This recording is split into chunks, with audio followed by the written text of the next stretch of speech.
بسم اللہ الرحمن الرحیم الحمدللہ رب العالمین والصلاة والسلام علی اشرف الانبیاء و خاتم المرسلین اما بعد۔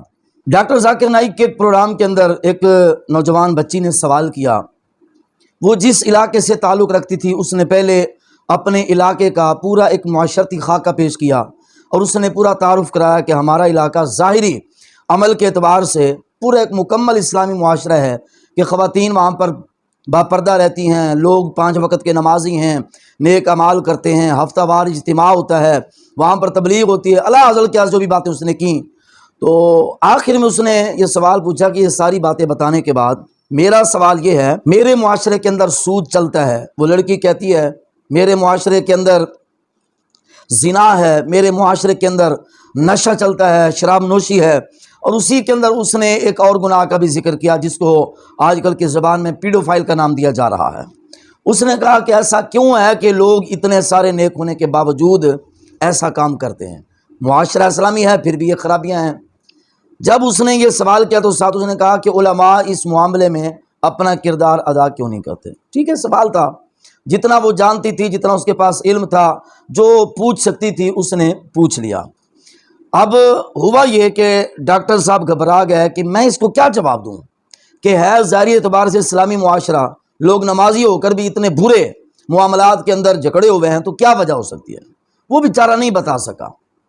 اگر نہیں بتا سکتا تھا تو کہہ دیتا کہ بہن میں نہیں جانتا کہ ایسا کیوں ہو رہا ہے اور علماء کو کردار ادا کرنا چاہیے، بات ختم۔ اور ویسے بھی علماء اس حوالے سے خاموش نہیں ہیں، علماء ہر جگہ پر اپنا کردار ادا کرتے ہیں۔ علماء انبیاء کے وارث ہیں، یہ ذہن میں رکھیں۔ علماء کی ذمہ داری ہوتی ہے دین کا پیغام پہنچا دینا، لٹھ لے کر عوام کے پیچھے پڑ جانا اور حکم کو نافذ کروانا یہ علماء کی ذمہ داری نہیں ہوتی۔ کون سی ایسی مسجد ہے جہاں پر خطبہ میں بیانات کے اندر علماء دینی احکام بیان نہیں کرتے؟ زنا کی حرمت اور زنا کے اوپر آنے والی وعیدوں کو بیان نہیں کرتے؟ سود کی حرمت اور سود والی وعیدوں کو علماء بیان نہیں کرتے؟ کون سی ایسی جگہ ہے؟ ہر جگہ پر علماء کردار ادا کرتے ہیں۔ لیکن جو معاملہ ذاکر نائک صاحب کا ہے، ذاکر نائک صاحب اس معاملے میں بالکل زیرو پائے گئے، جواب نہیں دے سکے۔ حالانکہ وہاں پر بہت سارے جوابات بنتے تھے کہ اس حوالے سے شریعت نے ہماری رہنمائی کی ہوئی ہے کہ اگر کوئی غیر شادی شدہ شخص ہے اور وہ اس طرح کے گناہوں میں مبتلا ہوتا ہے تو رسول اللہ صلی اللہ علیہ وسلم کے صحابہ نے بیان کیا، حضرت عبداللہ بن مسعود رضی اللہ تعالیٰ عنہ اس حدیث پاک کے راوی ہیں، بخاری شریف، مسلم شریف، جامع ترمذی، مشکات المصابیح، مسند امام احمد بن حنبل، ان تمام کتب کے اندر یہ حدیث پاک موجود ہے۔ عبداللہ بن مسعود رضی اللہ تعالیٰ عنہ فرماتے ہیں کہ ایک مرتبہ ہم رسول اللہ صلی اللہ علیہ وسلم کے ساتھ تھے، جا رہے تھے۔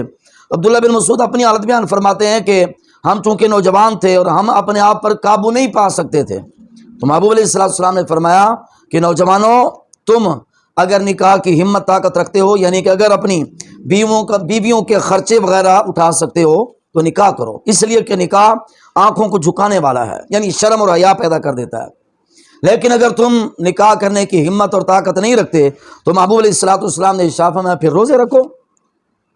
یعنی جو کیفیت بندے کے اندر نکاح پیدا کرتا ہے کہ اس کے اندر شرم، حیا اور اپنے نفس کے اوپر، برے خیالات کے اوپر بندہ نکاح کی وجہ سے قابو پا سکتا ہے، تو یہ فائدہ جو نکاح کی طاقت نہیں رکھتا وہ روزے سے حاصل کر سکتا ہے۔ یہ حدیث مبارکہ کے اندر رہنمائی موجود ہے۔ چاہیے تھا ڈاکٹر صاحب یہ رہنمائی بیان کرتے، لیکن وہ رہنمائی تو تب بیان کرتے کہ انہوں نے بخاری، مسلم، ترمذی اور مشکات اور مسند امام احمد بن حنبل یہ پڑھی ہوتی۔ وہ بیچارہ کہاں واقف تھا ان چیزوں سے؟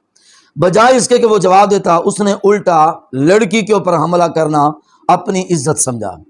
اس نے کہا کہ بہن تیرا سوال غلط ہے، ایک طرف تو کہتی ہے کہ ہمارا کمپلیٹ اسلامک معاشرہ ہے، دوسری طرف کہتی ہے کہ پیڈوفائل ہے، تو جہاں پر اسلامی معاشرہ ہو وہاں پر پیڈوفائل ہو ہی نہیں سکتا، یہ ذاکر نائک صاحب نے کہا۔ میں اس کے اوپر بہت ساری باتیں کر سکتا ہوں۔ میں ناظرین سے ایک بات پوچھتا ہوں کہ کیا ڈاکٹر ذاکر نائک کا یہ کہنا کہ جہاں پر اسلامی معاشرہ ہو وہاں پر گناہ ہو ہی نہیں سکتے، یہ کہنا عقلاً درست ہے؟ آپ اگر زیادہ اسلامی علوم نہیں رکھتے وہ علیحدہ بات ہے، عقلاً سوچیں کہ کیا مسلمانوں کے اندر گناہ کا پایا جانا غیر امکانی ہے؟ زنا کا ہو جانا مسلمان سے کیا غیر ممکن بات ہے؟ سود کا کام کر لینا کیا مسلمان سے اس کی توقع نہیں ہے؟ یا پھر وہ پیڈوفائل وہ بھی ایک گناہ ہے. کیا ایک مسلمان اگر اس گناہ میں مبتلا ہو جاتا ہے تو ذاکر نائک صاحب کہتے ہیں کہ جہاں پر اسلامی معاشرہ ہو وہاں پیڈوفائل ہوتا ہی نہیں ہے. تو جو شخص اس گناہ میں مبتلا ہو جائے کیا وہ کافر کہلائے گا؟ اس کے علاوہ میں سوال کرتا ہوں کہ اللہ تبارک و تعالیٰ جل مجدہ الکریم نے قرآن مجید میں ارشاد فرمایا لا تقربوا الزنا، کیا یہ حکم کافروں کے لیے ہے؟ آخر مسلمانوں کا زنا میں مبتلا ہونے کا امکان تھا، تبھی تو اللہ تعالیٰ منع فرما رہا ہے کہ زنا کے قریب نہ جانا. اللہ تبارک و تعالیٰ ارشاد فرماتا ہے انما الخمر والمیسر والانصاب والازلام رجس من عمل الشیطان. یہ آیت مبارکہ کیوں نازل ہوئی؟ کیا یہ مسلمانوں کے لیے نہیں ہے؟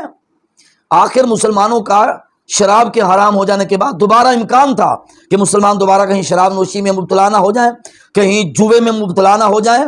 یہ سارے گناہ کے کام ہیں. اسی لیے تو اللہ تعالیٰ فرماتا ہے فرمایا کہ سارے کے سارے کام الخمر والمیسر والانصاب والازلام رجسن، یہ سب ناپاک کام ہے من عمل شیطان، یہ شیطانی کام ہے، مسلمانوں تم ان سے بچنا. اللہ تعالیٰ کے اس فرمانے کا مقصد ہی کیا تھا اگر اسلامی معاشرہ گناہ میں مبتلا نہیں ہو سکتا؟ اس کے علاوہ اللہ تبارک و تعالیٰ نے ارشاد فرمایا احل اللہ البیع وحرم الربا، اللہ تعالیٰ نے بیع کو حلال قرار دے دیا ہے، سود کو حرام کر دیا ہے. کیا یہ احکامات مسلمانوں کے لیے نہیں ہے؟ اللہ تعالیٰ سود کا حکم کیوں بیان فرما رہا ہے؟ بیع کی فضیلت کیوں بیان فرما رہا ہے؟ اسی لیے اللہ تعالیٰ نے بیان فرمایا کہ امکان تھا کہ مسلمان سود کے کاروبار میں مبتلا نہ ہو جائیں. اللہ تبارک و تعالیٰ نے سود سے روکنے کے لیے مسلمانوں کو خبردار کیا. یہ احکامات صرف میں نے چند ایک مثالیں آپ کے سامنے پیش کی ہیں.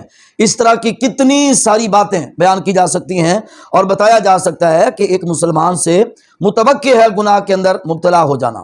ہاں یہ یاد رکھیں کہ جو گناہ کے اندر مبتلا ہو گیا وہ نیک پاک نہیں رہتا، وہ ہے گناہ گار. وہ زنا کا گناہ ہو، وہ شراب نوشی کا گناہ ہو، وہ پیڈوفائل کا گناہ ہو، وہ سود خوری کا گناہ ہو، وہ چغل خوری کا گناہ ہو، یا بد نظری کا گناہ ہو، جو بھی ہے گناہ گناہ ہے. گناہ میں مبتلا ہونے والا گناہ گار ہے، لیکن گناہ میں مبتلا ہونے والا یہ نہیں ہے کہ وہ اسلامی معاشرے کا فرد نہیں ہے. چاہیے تھا کہ اگر سوال کا جواب نہیں آ رہا بجائے اس کے کہ کہتے کہ بہن تیرا سوال غلط ہے. یہ بھی ایک عقل مند بندہ اگر سوچے نا، سوال غلط نہیں ہوا کرتا. ہاں سوال کرنے کا انداز کسی کا اچھا ہو سکتا ہے، کسی کا نہیں بھی ہو سکتا، لیکن اس بچی کا جس نے ڈاکٹر ذاکر نائک سے یہ سارا مسئلہ پوچھا، بڑے سلجھے ہوئے انداز میں آسان طریقے سے اچھے الفاظ کا انتخاب کر کے اس نے بات پوچھی، لیکن صاحب آگے سے لا علم تھے، کہنے لگے کہ جو اسلامک معاشرہ ہوتا ہے وہاں پر پیڈوفائل ہو ہی نہیں سکتا. میرے محترم ناظرین، یہاں سے بتانا یہ چاہتا ہوں کہ حضرت کی علمی حیثیت یہ ہے، جواب دینے کے قابل نہیں ہے. رٹی رٹائی چند ایک باتیں، چند ایک آیات اور چند ایک صورتوں کے نام وہ سامنے رکھ کے لوگوں کو متاثر کر لیتا ہے. وہ تو اللہ تعالیٰ نے بھی قرآن مجید میں فرمایا کہ ان البیان لسحر، اللہ تعالیٰ فرماتا ہے بولنے کی قوت کا ہونا یہ تو ایک جادو ہے، اور اس کے پاس وہ جادو ہے، وہ اپنے جادو کے سر پہ دنیا کو بے وقوف بنا رہا ہے. اور ابھی آپ لوگوں نے دیکھا نہیں، بالکل تازہ ترین یہ کراچی کے اندر ایک ایسا لڑکا جو رو رو کر چیخ چیخ کے کہہ رہا ہے کہ بھائی میں مسلمان ہوں، مسلمانوں کے گھر میں پیدا ہوں، خاندانی مسلمان ہوں، میری پیدائش بحیثیت مسلمان کی ہوئی ہے. اب ذاکر نائک نے اس کو کلمہ پڑھا دیا. کلمہ پڑھانے کے بعد اس کو مشہور کر دیا کہ جی دیکھیں ذاکر نائک صاحب کی تقریر سن کر ایک ہندو مسلمان ہو گیا، کسی نے کہا کہ ایک ملحد مسلمان ہو گیا. یار خدا کا نام لو، اسلام کو سمجھو، اور وہ اسلام سمجھو جو رسول اللہ سے لے کر صحابہ کرام نے امت کی طرف بھیجا ہے، اس اسلام کو سمجھو. اگر صحابہ سے سنی اور لی ہوئی باتیں بتائی جائیں تو یہ ہمارے ملک کے لوگ کہتے ہیں جی یہ فرقہ واریت ہے. صحابہ کی بتائی ہوئی تعلیمات ان جاہلوں کے لیے فرقہ واریت ہے. تو جو ذاکر نائک کہہ رہا وہ بالکل برحق ہے. اور مطالبہ کیا ہو رہا ہے؟ مطالبہ یہ ہے، اس لڑکی سے کہا جا رہا ہے کہ بہن تم معافی مانگو کہ تم نے اس معاشرے کے لوگوں پر الزام لگایا ہے. اب یہاں پر بات تو بہت بڑی ہے، سوچ رہا ہوں کر دی جائے، یہ بھی سوچ رہا ہوں کہ نہیں رہنے دی جائے. میں اشارتاً بات کر کے گزرنے لگا ہوں کہ ذاکر نائک جو معافی منگوا رہا ہے نا اس بچی سے، اس بیچارے کو اپنی برادری کی فکر پڑ گئی ہے کہ یہ لڑکی اس کی برادری کی طرف اشارہ کر رہی ہے. اسی کی برادری کا ایک مفتی سرگودے میں رہتا ہے، اس نے پیڈوفائل کو باقاعدہ طور پر جائز قرار دیا ہے. تو لہٰذا یہ کوئی عجیب بات نہیں ہے کہ ان کی برادری کا مسئلہ ہے. اب یہ پریشان ہے کہ ادھر اس کی برادری اس کے جواز میں فتوے دے رہی ہے اور یہ لڑکی اس کے خلاف سوال پوچھ رہی ہے، جائے تو جائے کہاں؟ اصل بات یہ تھی. بہرحال مان لیا کہ اس کو اس کا جواب نہیں آتا تھا، تو چاہیے تھا ڈاکٹر ذاکر نائک صاحب کو کہ ذاکر نائک صاحب یہ کہہ دیتے کہ میری بہن میں نہیں جانتا کہ آپ کے علاقے کا جو ماحول ہے وہ مکمل اسلامی ماحول ہے، اسلامی ماحول کے باوجود پھر آپ کے علاقے کے لوگ اس گناہ میں مبتلا کیوں ہیں میں کیا جانوں۔ ان کو چاہیے توبہ کریں، علماء کی طرف رجوع کریں، قرآن پاک پڑھیں، رسول اللہ صلی اللہ علیہ وسلم پر درود و سلام پڑھیں، کثرت استغفار کریں، ٹھیک ہو جائیں گے۔